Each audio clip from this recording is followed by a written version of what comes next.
trust is in you, ancient of days. My trust is in you. I am that I am God. My trust is in you. Leader of the valley, my trust is in you. Hey, I put him on you. Oh yeah, my trust. Frères et sœurs de l'émission, I put him on you, Jesus. la manne du ciel. Hey, my La manne jaillit toujours abondamment du ciel et nous donne la vie de notre Seigneur de gloire. Le Tout-Puissant, celui qui était, qui est et qui vient, le Dieu de gloire, qui nous aime tant, qu'il est venu s'offrir lui-même un holocauste sur cette terre, afin de nous restaurer et de nous ramener dans les cieux des cieux, après nous avoir transformés, nous, ses épouses. Cette émission est présentée par le serviteur Jules Komla Sossou de l'église missionnaire Philadelphie de Christ à Lomé au Togo. Et nous sommes toujours très heureux de partager ces instants de bonheur avec toi, mon frère, ma soeur, pour construire tous ensemble la parole de Dieu et qu'on soit réveillés. C'est très important. Et aujourd'hui encore, nous voulons voir l'agneau de Dieu, session 15, qui nous montre ce que l'agneau est venu faire pour nous. Et c'est tellement important de savoir que Dieu, le Tout-Puissant, qui nous a créés sur cette terre, nous a fait quelque chose de très extraordinaire. Dans le jardin d'Éden, il nous avait donné un ordre et nous n'avons pas suivi cet ordre. Il nous a dit de ne jamais manger l'arbre de la connaissance du bien et du mal, car le jour où nous le mangerons, nous mourrions. Et c'est justement ce temps que nous avons mangé. Parce que nous avons vu ce que portait le chérubin qui nous jouait les tambourins et les flûtes. Cela nous a plu et nous n'avons plus suivi l'ordre de Dieu. Mes frères et sœurs, il faut toujours qu'on se rappelle l'ordre de Dieu, ne jamais l'oublier. Et suivre la parole de Dieu de manière intrinsèque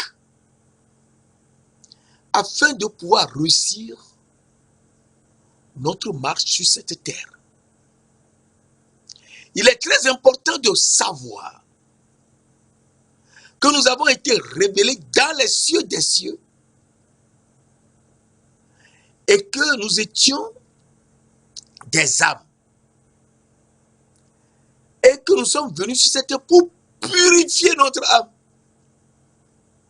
et être véritablement les élus de Dieu. Et pour être élu de Dieu, il faut qu'on soit saint et irrépréhensible. Et c'est pour cela que Dieu nous a fait venir sur cette terre. Pour que nous soyons saints dans le corps, saints dans l'âme, que nous étions avant de venir, et saints dans l'esprit. Et donc, il faut qu'on soit saint dans l'âme, en brillant toujours comme la lumière, en portant des vêtements de lumière et en resplendissant comme le soleil. Il faut qu'on soit saint dans le corps, tout en étant dans ce corps, mais brillant. Il faut qu'on soit saint également dans l'esprit, pour suivre les enseignements du Saint-Esprit et suivre Dieu qui est juste et qui va nous rendre justes. Irrépréhensible, c'est ça juste. Et donc, nous n'avons pas suivi la parole de Dieu et nous avons chuté. Mais Dieu de gloire ne nous a pas laissés seuls. Il est venu sur cette terre. Et il est venu briser la tête du serpent. Briser la tête du serpent, c'est très important de savoir que c'est briser sa sagesse, sa connaissance et son intelligence. Et là, il a repris ce que le serpent, Satan, le diable, nous a volé dans le jardin d'Éden. Qu'est-ce que Satan nous a volé dans le jardin d'Éden? Dans le jardin d'Éden, l'homme avait sur sa tête une couronne de roi avec laquelle il est descendu du ciel. Nous lisons rapidement dans Psaume 8, versets 5 à 7. Qu'est-ce que l'homme pour que tu te souviennes de lui? Et le Fils de l'homme pour que tu prennes garde à lui. Tu l'as fait de peu inférieur à Dieu. Tu l'as couronné de gloire et de magnificence. Donc nous étions couronnés avant d'arriver sur cette terre. De gloire et de magnificence. Et nous étions assis sur un trône de saphir, comme Dieu lui-même, l'Éternel tout-puissant lui-même. Et nous étions sur la tête des chérubins qui ne pouvaient pas nous voir et avaient 2 ailes sur leur visage et volaient avec 2 ailes. Elles ne savaient donc pas où ils allaient. Ce n'est que l'Esprit de Dieu, l'Éternel, qui les conduisait. Et nous sommes venus sur cette terre pour faire un travail, pour qu'on soit saint, comme Dieu le Père. Soit que nous soyons également saints, comme Dieu le Fils. Et enfin, que nous soyons saints, comme Dieu l'Esprit. Et donc, il faut qu'on suive la parole de Dieu pour être saint comme cela. Et donc, Dieu de gloire est venu sur cette terre chercher son épouse. Mes frères, mes sœurs, la parole de Dieu est extraordinaire. Parce que si on ne la comprend pas, on est foutu. Dans Genèse 1, verset 27, la parole de Dieu nous dit, Dieu créa l'homme à son image. Donc il le créa en tant que fils de l'homme à son image. La parole de Dieu nous dit, dans Jean 3, verset 13, personne n'est monté au ciel, si ce n'est celui qui est descendu du ciel. Le Fils de l'homme qui est dans le ciel. Le Fils de l'homme qui est dans le ciel. Donc il y a dans le ciel un homme. Son Fils est descendu. Jean 3, verset 14. Comme Moïse éleva le serpent dans le désert, il faut de même que le Fils de l'homme soit élevé. Donc soit cloué au bois, comme le serpent. Afin que quiconque croit en lui ait la vie éternelle. Verset 15. Et donc, nous sommes venus sur cette terre pour avoir la vie éternelle. Nous ne sommes pas venus sur cette terre pour dire je suis milliardaire, je suis ceci. C'est Dieu qui donne les richesses. Il t'en donnera. Tu seras surpris. Mais nous sommes venus pour chercher la vie éternelle et être comme Dieu. Saint dans l'âme, saint dans le corps et saint dans l'esprit. Et donc Dieu créa l'homme à son image, il a créé fils de l'homme. Il le créa à l'image de Dieu. Il n'y a personne sur cette terre qui soit à l'image de Dieu. Celui qui est à l'image de Dieu, c'est Jésus-Christ lui-même. Mes frères, mes sœurs. La parole de Dieu nous dit dans 2 Corinthiens 4, verset 3-4. 2 Corinthiens 4. Nous lisons cela rapidement. 2 Corinthiens 4, verset 3-4. La parole de Dieu nous dit, si notre évangile est encore voilé, si notre évangile est encore voilé, il est voilé pour ceux qui périssent. Pour les incrédules dont le Dieu de ce siècle a aveuglé l'intelligence. Afin qu'ils ne puissent pas briller la splendeur de l'évangile de la gloire de Christ, qui est l'image de Dieu. Afin qu'ils ne puissent pas briller la splendeur de l'évangile de la gloire de Christ, qui est l'image de Dieu. Donc, Christ seul est l'image de Dieu. C'est ça. Et donc, il le crée à l'image de Dieu. Donc, Christ seul est l'image de Dieu. Il est l'image du Dieu invisible. Le premier-né de toute la création. Colossiens 1, verset 15.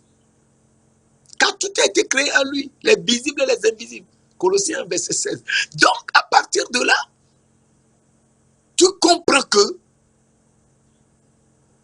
celui-là seul qui est à l'image de Dieu, c'est Christ.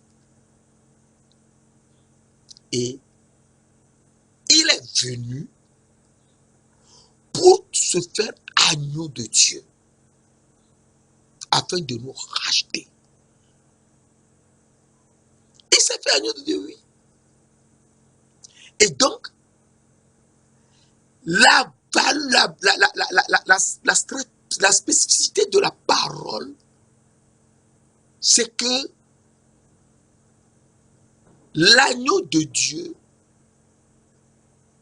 est venu sur cette terre pour quelque chose de précis. Alors, dans Genèse 22, versets 6 à 8, la parole de Dieu nous montre quelque chose de très extraordinaire.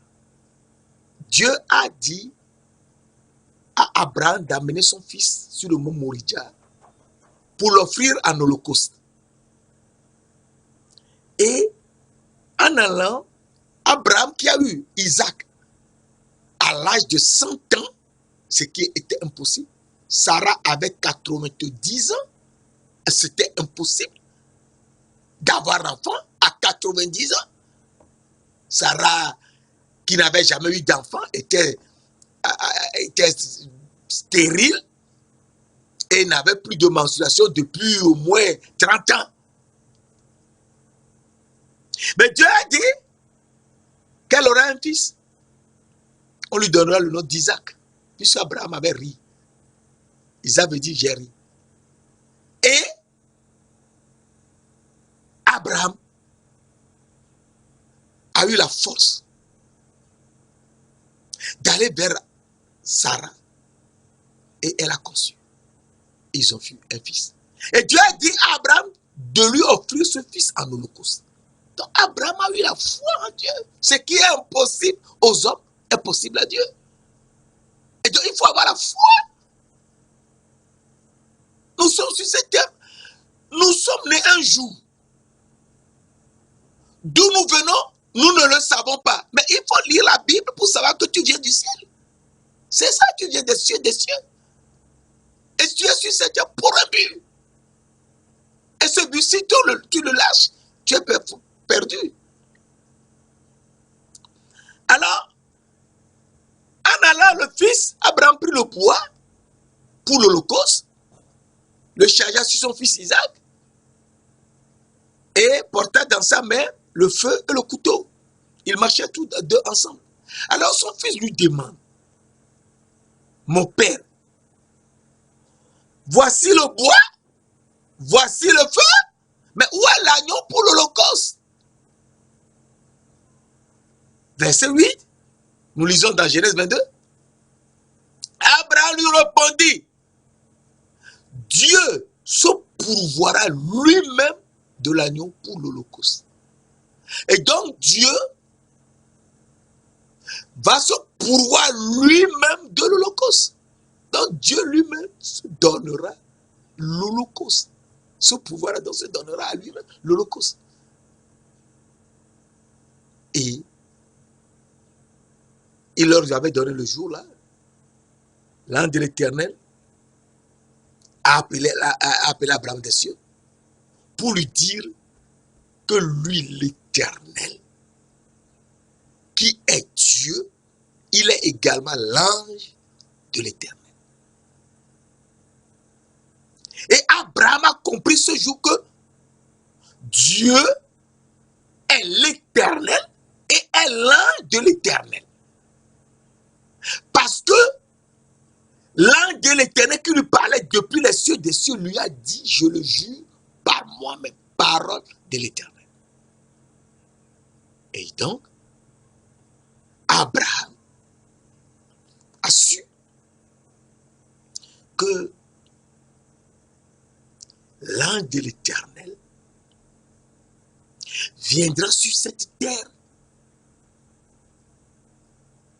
mais ne se fera pas Dieu, ni l'Éternel, le Père éternel, ni cela, mais sera seulement un petit qui sera humble, qui sera né parmi nous. Le roi, qui est juste et victorieux, sera humble et monté sur un âne, une ânesse et un ânon. Zacharie 9, verset 9. Et donc, il viendra en tant qu'agneau. Oui. Et il va venir s'offrir en holocauste, comme il a montré à Abraham. Et pour s'offrir en holocauste, lui qui est je suis, qui s'est montré également à Moïse en tant qu'ange de l'Éternel, en tant que Dieu et en tant que l'Éternel, a donné son nom à Moïse et lui a dit, mon nom, je m'appelle je suis. C'est mon nom pour l'éternité, de génération en génération. Et je suis est venu sur cette terre et est l'agneau de Dieu. Jean 1, verset 29 nous dit, Jean-Baptiste a vu Jésus venant à lui et a dit, voici l'agneau de Dieu qui ôte le péché du monde. Donc l'agneau de Dieu est venu sur cette terre pour ôter le péché du monde. Et donc, va se laisser mordre aux pieds par le serpent à qui il avait déjà brisé la tête pour nous donner quelque chose d'extraordinaire afin que nous puissions suivre sa parole, entrer dans son but et avoir la vie éternelle. Alors, l'agneau de Dieu est venu et il nous montre que c'est lui qu'il faut suivre. Et en le suivant, manger sa chair et être une nouvelle création. Mes frères, mes sœurs, il faut manger la chair du Fils de l'homme qui sera cloué au bois comme un serpent et être une nouvelle création. Les choses anciennes passeront. Toutes choses deviendront nouvelles. Et toi-même, tu seras surpris que tu es devenu une nouvelle création. Pas créature, hein, mais création. C'est ça le système. Beaucoup de Bibles, on a traduit créature. Tu seras une nouvelle créature. Non, ce n'est pas une nouvelle créature. Une nouvelle création. C'est-à-dire, création qui n'est plus de ce monde. C'est ça. Tu ne seras plus de ce monde. Tu reçois les paroles d'ailleurs. D'ailleurs. Et donc, Jésus, l'agneau de Dieu, est venu et nous dit, dans Jean 4, verset 34, Jean 4, verset 34, nous lisons rapidement, nous reprenons Jean 4, verset 34. Un verset tellement important. Jésus leur dit, ma nourriture, l'agneau de Dieu, il dit, ma nourriture, c'est de faire la volonté de celui qui m'a envoyé et d'accomplir son œuvre. Donc, il faut qu'on comprenne que c'est Dieu qui nous a envoyés sur cette terre. Et donc, la nourriture que nous devons manger, c'est de faire la volonté de Dieu. Quelle est cette volonté, mes frères, mes sœurs? Il faut qu'on comprenne que la volonté de Dieu s'est exprimée dans Genèse 2, verset 15 à 17. L'éternel Dieu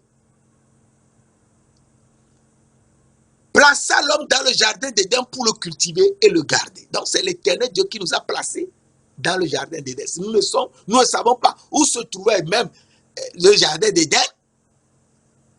Pour y aller, nous ne savons même pas. Il nous a placés dans le jardin d'Éden pour le cultiver. Donc, il faut savoir que nous n'étions pas dans le jardin d'Éden pour nous-mêmes, ni pour notre plaisir, mais pour cultiver le jardin et le garder. Pour cultiver le jardin et le garder, ça veut dire que chercher et trouver quelque chose. Nous devons chercher, trouver quelque chose. Sinon, on ne peut jamais. Mes frères, mes sœurs. Genèse 2, verset 16. L'éternel Dieu donna cet ordre à l'homme. Donc, nous avons reçu un ordre. Tu pourras manger de tous les arbres du jardin. Verset 16. Mais tu ne mangeras pas l'arbre. Verset 17. Mais tu ne mangeras pas l'arbre de la connaissance du bien et du mal. Car le jour où tu en mangeras, tu mourras. Donc, nous comprenons que la volonté de Dieu, c'est qu'on suive son ordre. Qu'on ne mange point l'arbre de la connaissance du bien et du mal, mais de chercher et de trouver l'arbre de la vie, le manger et être comme lui-même.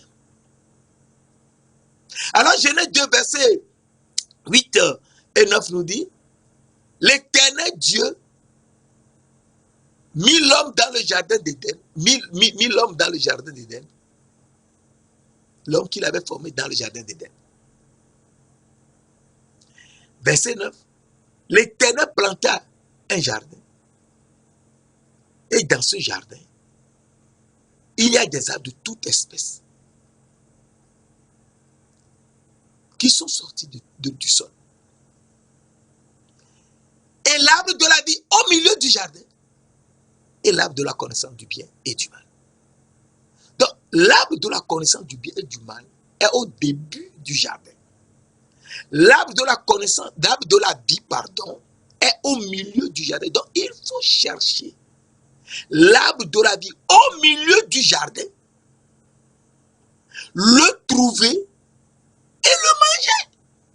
Mais ne jamais manger l'arbre de la connaissance du bien et du mal, qui est au début du jardin, qui est agréable à voir et bon à manger.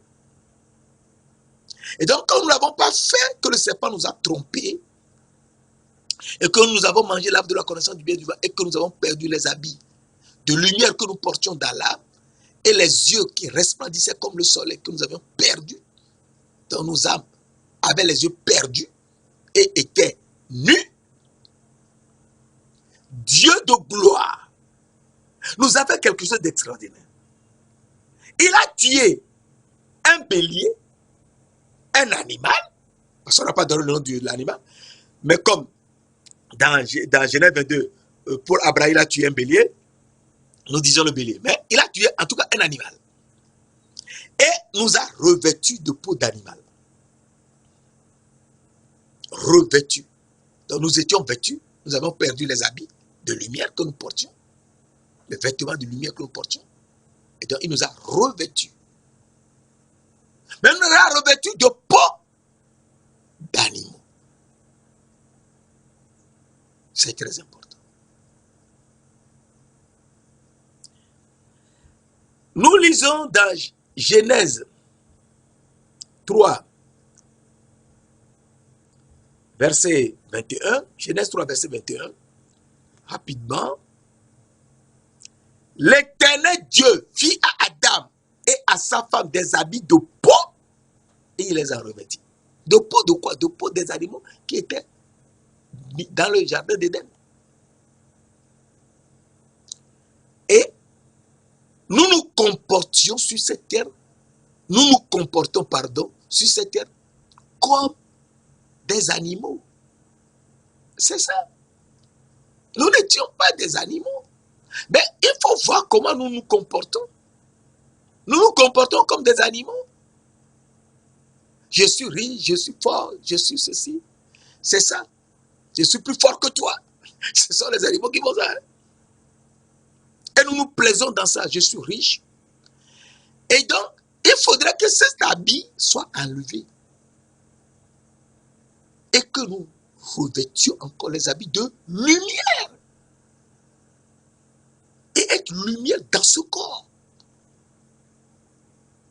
Alors, nous comprenons que le Dieu de gloire est venu et s'est fait l'agneau pour nous sauver. Et donc, il faut qu'on comprenne que celui qui nous a créés nous dit de chercher l'arbre de la vie au milieu du jardin. Et donc, il faut qu'on cherche. Dans Matthieu 7, verset 7, la parole de Dieu nous dit: demandez et l'on vous donnera. Qu'est-ce qu'il faut demander à Dieu le Père céleste et qu'il doit nous donner pour qu'on puisse chercher l'arbre de la vie et le trouver? Qu'est-ce qu'il faut demander? C'est très important. Si on ne le sait pas, on est perdu. Alors, la parole de Dieu nous dit, dans Luc 11, verset 13, la parole de Dieu nous dit, si donc méchant comme vous êtes, Luc 11, verset 13, si donc méchant comme vous êtes, vous savez donner de bonnes choses à vos enfants, à combien plus forte raison le Père céleste donnera-t-il le Saint-Esprit à ceux qui le lui demandent? Donc Dieu nous donne le Saint-Esprit. Ce n'est que lorsque tu recevras le Saint-Esprit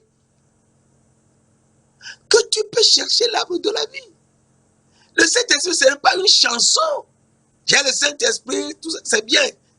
Mais il faut savoir comment recevoir le Saint-Esprit.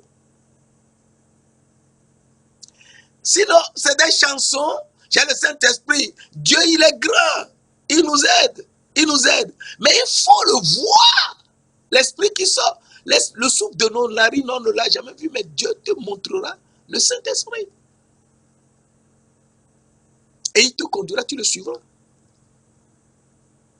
Alors, c'est Dieu le Père céleste nous donne le Saint-Esprit. C'est le Saint-Esprit qui nous conduit. Il va devant nous, nous le suivons, il nous conduit.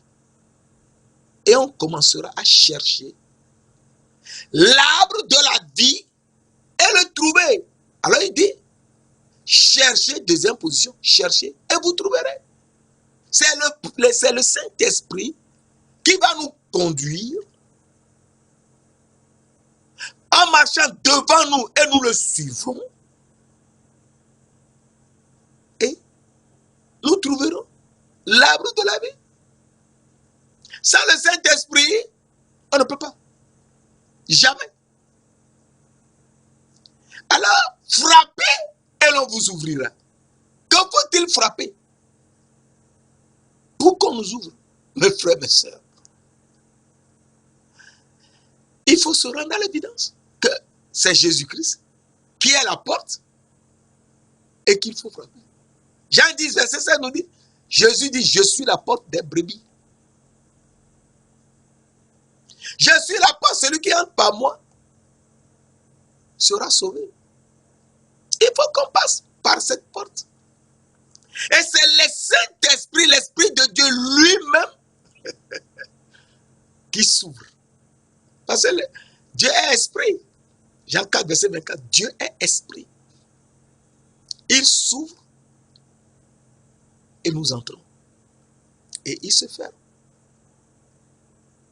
Et tu deviens un autre. Les gens ne peuvent plus te comprendre. C'est normal, puisque tu es sur un autre chemin. Et il met sa main sur nos têtes et il nous conduit. Psaume 139, verset 5. C'est très important. Je te lis cela rapidement. Parce que c'est un verset qui me plaît beaucoup. Psaume 139, verset 5. Tu m'entoures par derrière et par devant. Et tu mets ta main sur moi. C'est-à-dire sur ta tête. Sa main est sur ta tête. Donc tu ne peux pas aller plus vite que lui. Tu es derrière lui, et sa main sur toi. Mais il ne t'entoure pas derrière. Rien ne peut t'arriver par derrière. Personne. Et par devant, rien ne peut. Tu ne verras rien, aucun problème sur la terre. Il ne faut pas avoir peur. C'est lui qui te coupe pas derrière. C'est lui qui est devant toi. Et il a sa main sur ta tête. Qui peut t'enlever? Qui il est? C'est un esprit, Satan? Qui il est? Mes frères, mes soeurs, il faut qu'on soit réveillé. Et donc, on le suit. Et là, il nous dit, dans Proverbe 8, verset 17, Proverbe 8, verset 17, un verset très important. J'aime ceux qui m'aiment. Et ceux qui me cherchent me trouvent. Donc, il faut le chercher dans l'amour. J'aime ceux qui m'aiment. Et ceux qui me cherchent me trouvent. Donc, il faut aimer Dieu. C'est quand il aime qu'on le cherche et qu'on le trouve. Donc, c'est lui-même qui nous permet de le chercher et de le trouver. Alors, à ce niveau, ce qui est très important ici, c'est que la parole de Dieu nous dit dans 1 Chronique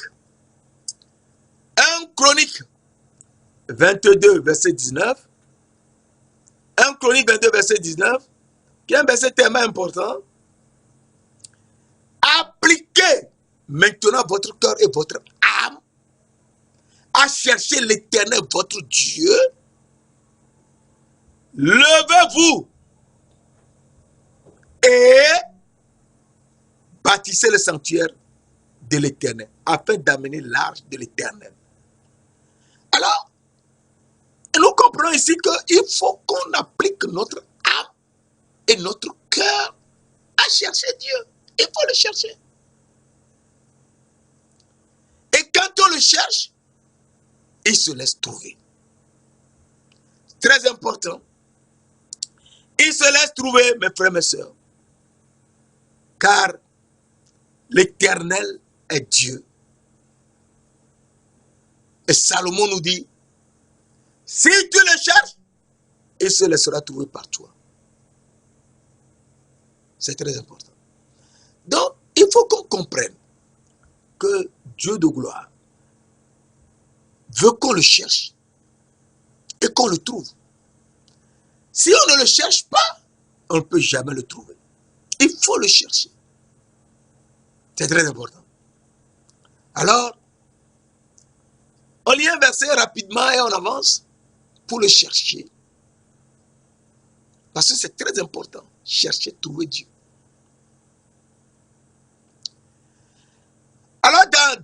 Chroniques, dans 2 Chroniques 15, versets 1 et 2, l'Esprit de Dieu fut sur Azaria, fils d'Obed. Et Azaria alla au-devant d'Asa, le roi Asa, et lui dit, écoutez-moi Asa, et tout Juda et Benjamin, l'Éternel est avec vous. Quand vous êtes avec lui, si l'Éternel est avec vous, quand vous êtes avec lui, l'Éternel Dieu est avec vous. Quand vous êtes avec lui, c'est avec lui qu'il faut être. Ne rien chercher d'autre. Les gens peuvent t'humilier. D'ailleurs, c'est ça le chemin. En t'humiliant, tu es content. Alléluia. C'est que tu es devenu un autre. C'est pourquoi ils t'humilient. C'est pourquoi ils veulent te faire des problèmes. Non, c'est bon. L'Éternel est avec vous quand vous êtes avec lui. Si vous le cherchez, vous le trouverez. Si vous l'abandonnez, il vous abandonnera. Et donc nous comprenons que l'Éternel, si on le cherche, il se laisse trouver. Mais si tu oses l'abandonner, il t'abandonne. Et donc il faut qu'on comprenne que nous devons nous efforcer tous les jours de le chercher. Oui, il faut le chercher parce que Jérémie nous dit, dans Jérémie 29, verset 13, qui est un verset tellement important que j'aimerais partager avec toi. Vous me chercherez, c'est Dieu lui-même qui parle, vous me chercherez et vous me trouverez si vous me cherchez de tout votre cœur. Donc, Dieu dit, j'aime ceux qui m'aiment et ceux qui me cherchent me trouvent. Proverbe 8, verset 17. Alors, Jérémie 19, verset 13 nous dit, vous me chercherez et vous me trouverez si vous me cherchez de tout votre cœur. Donc, il faut qu'on cherche Dieu de tout notre cœur. Il se laisse trouver. Et tu le verras. Mes frères, et c'est là ta joie est immense. Donc, tu sais qu'il te connaît. Et tu deviens une nouvelle création. Donc, à partir de là, Jésus est venu chercher et trouver celui qui était perdu. Il est venu chercher et trouver celui qui était perdu. Que nous avons vu dans Luc 19, verset 10. Le Fils de l'homme est venu chercher et trouver celui qui était perdu. Et donc, il va se faire l'agneau pour nous tous. Et cet agneau, nous avons vu la dernière fois que le Fils de l'homme nous dit dans Jean 6, verset 27, travaillez non pour la nourriture qui périt, mais pour celle qui subsiste pour la vie éternelle, que le Fils de l'homme seul vous donnera. Car c'est lui que le Père, que Dieu a marqué de son sceau. Donc, ce n'est que le Fils de l'homme seul qui peut nous donner la nourriture dont nous avons besoin pour suivre la parole de Dieu et être en paix, c'est-à-dire manger le pain de vie. Et cette nourriture, c'est très important. Nous l'avons vu la dernière fois, que cette nourriture, c'est le pain de vie. La nourriture qu'il faut qu'on mange, c'est le pain de vie. Parce qu'il ne faut pas oublier que Adam devait chercher et trouver l'arbre de la vie. à manger le fruit. C'est très important. C'est ce que Adam devait chercher jusqu'à trouver. Et il doit cultiver le jardin, le garder, c'est-à-dire chercher et trouver ce qui est dans le jardin. Et trouver cette nourriture qui est le pain de vie. Le fruit de l'arbre de la vie. Jésus nous dit dans Jean 6, verset 48 à 51, je suis le pain de vie. Je suis le pain de vie. Verset 51, je suis le pain vivant qui est descendu du ciel. Si quelqu'un mange de ce pain, il vivra éternellement. Il vivra éternellement. Et le pain que je donnerai, c'est ma chair. Le pain que je donnerai, c'est ma chair. Ah, c'est sa chair qui donnera, oui. Le pain qui donnera, c'est sa chair. Alors il nous dit, dans Jean 6, verset 56, celui qui mange ma chair et qui boit mon sang demeure en moi. Et je demeure à lui. Celui qui mange ma chair et boit mon sang demeure en moi et je demeure en lui. Donc s'il doit demeurer, si on doit demeurer en lui et que lui demeure en nous, cela veut dire que il est le fruit de l'arbre de la vie. C'est très important parce que dans Jean 15, la parole de Dieu nous dit, je suis le vrai cep et mon père est le vigneron. Tout sarment qui est en moi et qui ne porte pas du fruit, il le retranche. Et tout sarment qui porte du fruit, il l'émonde, afin qu'il porte encore plus de fruits. Alors, quand le Seigneur t'émonde, il te coupe certaines parties, tu as l'impression que les choses ne vont pas. Non, c'est en ce terme que tu vas devenir plus brillant. Tu vas porter beaucoup de fruits.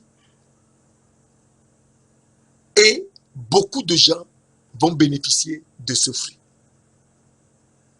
Beaucoup de gens, et là tu vas donner la parole de Dieu, et beaucoup de gens en profitent. Donc tu es émondé. Au moment où tu es émondé, toi tu crois que quelque chose t'arrive. Non, rien ne t'arrive. C'est que tu es émondé. Les anciens déchets, Dieu les enlève de toi. T'enlèves tout. Et tu deviens une nouvelle vie. Pour porter beaucoup plus de fruits. Déjà, vous êtes purs à cause de la parole que je vous ai annoncée. Verset 4.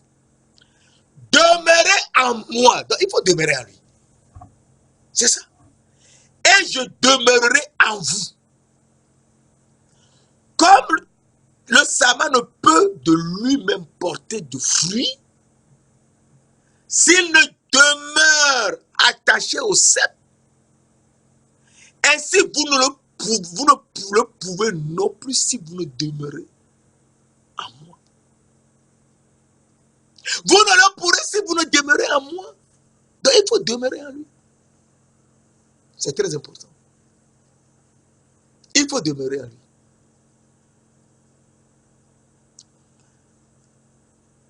Si, comme le sarment ne peut de lui-même porter du fruit, s'il ne reste attaché au cep, ainsi vous ne pouvez rien faire, ainsi vous ne le pouvez non plus, si vous ne demeurez en moi.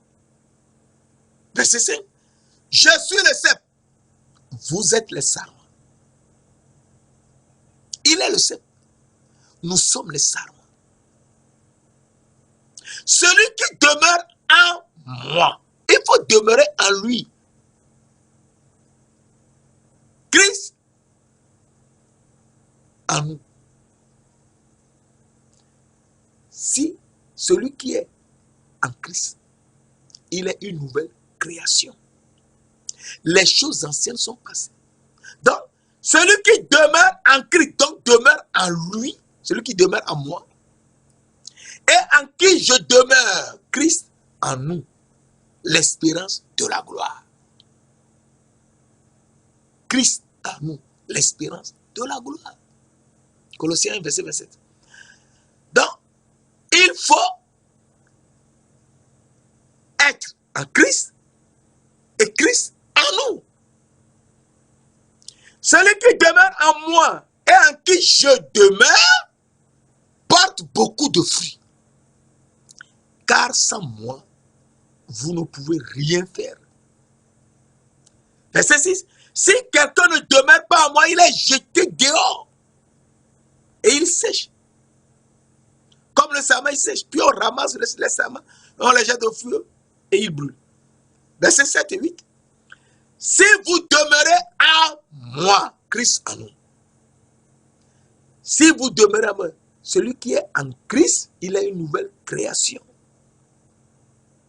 Si vous demeurez en moi et que mes paroles demeurent en vous, Christ en nous,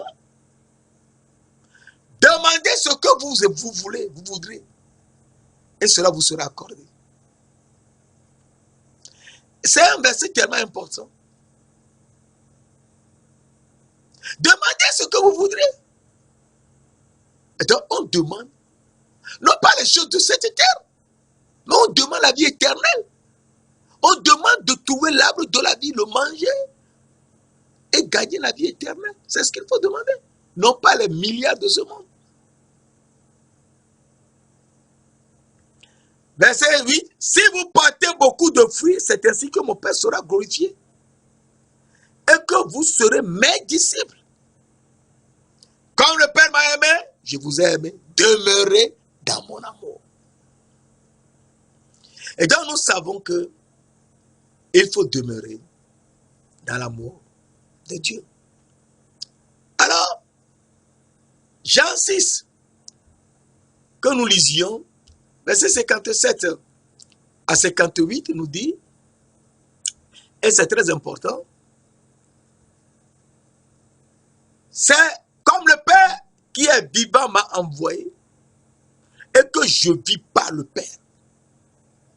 Ainsi celui qui me mange vivra par moi. J'insiste sur ces aspects parce que c'est Jésus même que nous devons manger. Par la foi. C'est avec la foi. C'est avec la foi qu'on mange Jésus. Si tu n'as pas la foi à la parole de Dieu, tu ne peux pas. C'est pour ça que j'insiste sur cet aspect. Tu ne trouveras Jésus nulle part pour le manger. Il faut avoir la foi que tu le manges. Et tu le manges. Alors, ainsi celui qui me mange vivra par moi. Verset 58. C'est ici le pain qui est descendu du ciel. Jésus nous dit qu'il est le pain qui est descendu du ciel jusqu'à nous sur la terre. Donc il faut manger ce pain. Il n'en est pas comme de vos pères qui ont mangé la manne dans le désert et qui sont morts.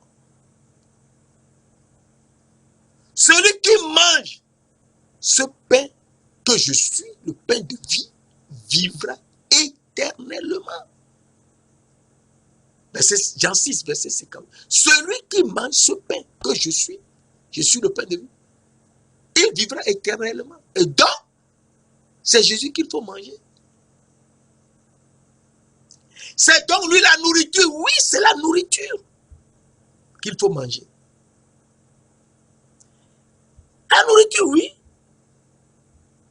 Parce que je voudrais te donner un petit verset pour que tu l'aies en tête, on y reviendra. Parce que c'est un verset tellement important, mais que nous aimons ignorer. Dans Genèse 1, verset 29, la 10e parole de Dieu dans Genèse 1. C'est la 10e parole. Dieu dit. C'est la 10e. Je dis. Dieu dit. Voici, je vous donne toute herbe portant de la semence, qui est à la surface de toute la terre, et tout arbre ayant en lui du fruit d'arbre, et portant de la semence, ce sera votre nourriture. Je reprends, Genèse 1, verset 29. Dieu dit, je vous donne toute herbe portant de la semence, et qui est à la surface de toute la terre, et tout arbre ayant en lui du fruit d'arbre, et portant de la semence, ce sera votre nourriture. Donc Dieu nous donne pour nourriture le fruit d'arbre portant de la semence. Quel est ce fruit d'arbre qui porte de la semence? Afin qu'on sache comment fonctionner avec Dieu. Sinon, on ne peut pas. Alors, nous le voyons aujourd'hui et nous verrons la prochaine fois. Dans Genèse 1, verset 11 à 13, le fruit de l'arbre, qu'il y a notre nourriture, on le verra ici. Dans Genèse 1, verset 11 à 13, puis Dieu dit que la terre produit de la verdure, de l'herbe portant de la semence, et des arbres fruitiers donnant du fruit selon leur semence, selon leur espèce, et ayant en eux leur semence. Sur la terre, et cela fut ainsi. Cela fut ainsi. C'est déjà fait. Verset 12, Genèse 1, verset 12. La terre produisit de la verdure, de l'herbe portant de la semence selon leur espèce, des arbres donnant du fruit, et ayant en eux leur semence, selon leur espèce, Dieu vit que cela était bon. Il y a un soir, il y a un matin, ce fut le 3e jour. Le 3e jour, il n'y avait pas encore le soleil, la lune et les étoiles. Parce qu'ils ont été faits le 4e jour. Genèse 1, verset 14 à 19. On ne parle pas du soleil, de la lune et des étoiles. S'ils n'étaient même pas là. Donc, l'arbre de fruit, le fruit de l'arbre que nous devons manger, qui doit être notre nourriture, sera l'arbre du 3e jour. Et cet arbre, il n'y avait pas de soleil, ni lune, ni étoile. C'est cet arbre dont nous devons manger le fruit. Et cet arbre, nous le verrons la prochaine fois. Saint-Esprit, Esprit du Dieu vivant, Esprit de gloire, c'est toi qui nous as créés. Nous te louons, nous te remercions. Et nous te donnons gloire et adoration. Car c'est toi qui nous enseigne toutes choses. Et nous rappelle tout ce que Jésus-Christ avait dit avant de partir. Enseigne-nous. Montre-nous ce fruit de l'arbre de la vie que nous devons manger, qui est le fruit du 3e jour. Montre-nous ce fruit afin que nous le mangions et que nous soyons complètement restaurés. Merci de nous l'avoir fait au nom précieux de notre Seigneur Jésus-Christ de Nazareth.